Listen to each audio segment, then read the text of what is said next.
Introduction. Seeing is Believing. Dhamma Talks by Sayadaw Nyanabhasa. The following translations are instructional Dhamma talks on practice by 3 Burmese teachers. I do not know much about their personal lives.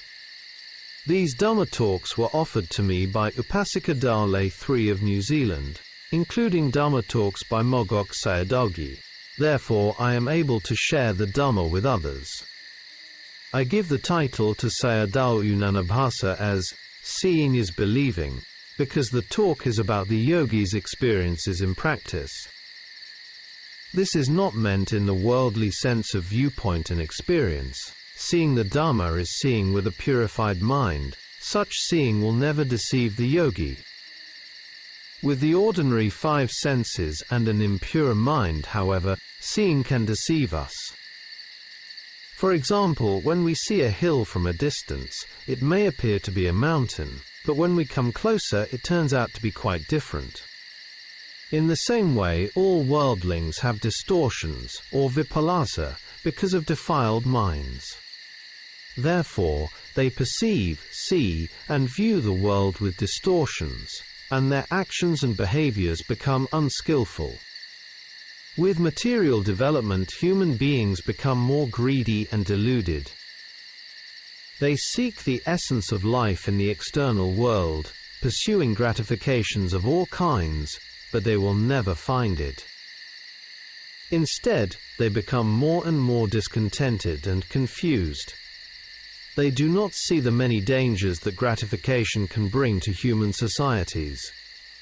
It was like a fish that only sees the bait and not the hook. There was a conversation between a primitive cannibal and a modern man as follows.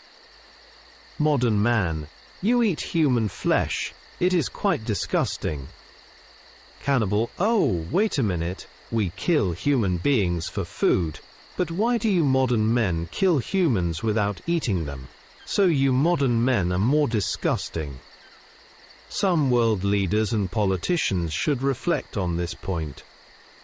The general outline of Buddhist practice is to cultivate sila, to overcome the 5 hindrances, and to develop the 7 factors of enlightenment by establishing mindfulness, or satipatthana. Therefore, it is very important to know the nature of the 5 hindrances and the 7 factors of enlightenment. In the Bojjhanga Samyutta, the Buddha mentioned them. The 5 hindrances are unskillful, or unwholesome dharmas, so they defile the mind. They are makers of blindness, causing lack of vision and lack of knowledge, detrimental to wisdom, tending to vexation, and leading away from nibbana. The 7 factors of enlightenment are the opposite of this. The nutriments for the hindrances are as follows.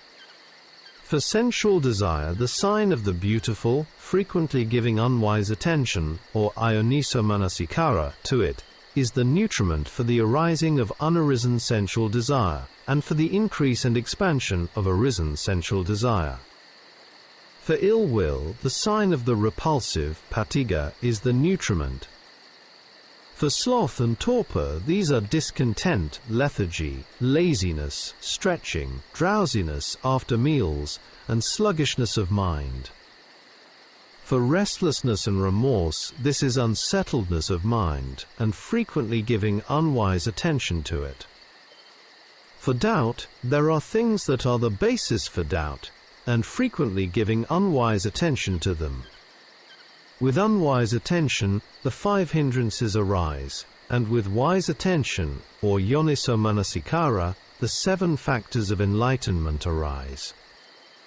According to the Buddha, someone who has not developed and cultivated the 7 factors of enlightenment is called an unwise, dull person. But one who has developed and cultivated them is called wise and alert. Therefore, according to the Buddha's standard, all worldlings are unwise and dull, while practicing yogis and arahants are wise and alert people. This is also one of the reasons there are many problems and much suffering in societies and around the world. In Singapore, Sayadaw Uttamo gave a Dharma talk on the exhortation of Buddhas and the power of mindfulness. The exhortation of the Buddhas is found in the Dhammapada, verses 183 to 185. Verse 183 says, "Not doing any evil, the performance of what is skillful, the cleansing of one's own mind, this is the teaching of the awakened." Verse 183 has three factors: not doing any evil, the doing of what is skillful, and the cleansing of one's own mind. We can combine all the Buddha's teachings into these three factors, therefore, it can be said to be the heart of the teaching.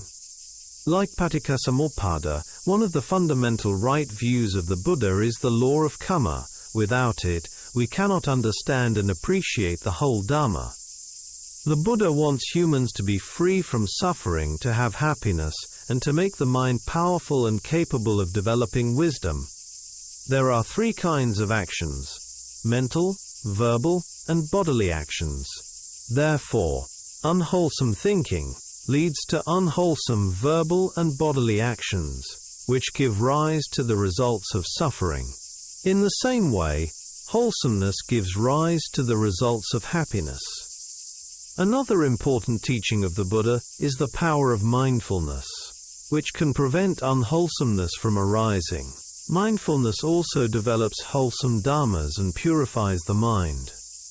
The Buddha taught that the 5 hindrances are a heap of the unwholesome, and the 4 satipathanas are a heap of the wholesome.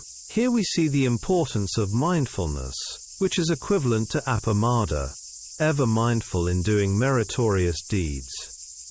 Therefore we cannot find true happiness, peace or essence in the external world.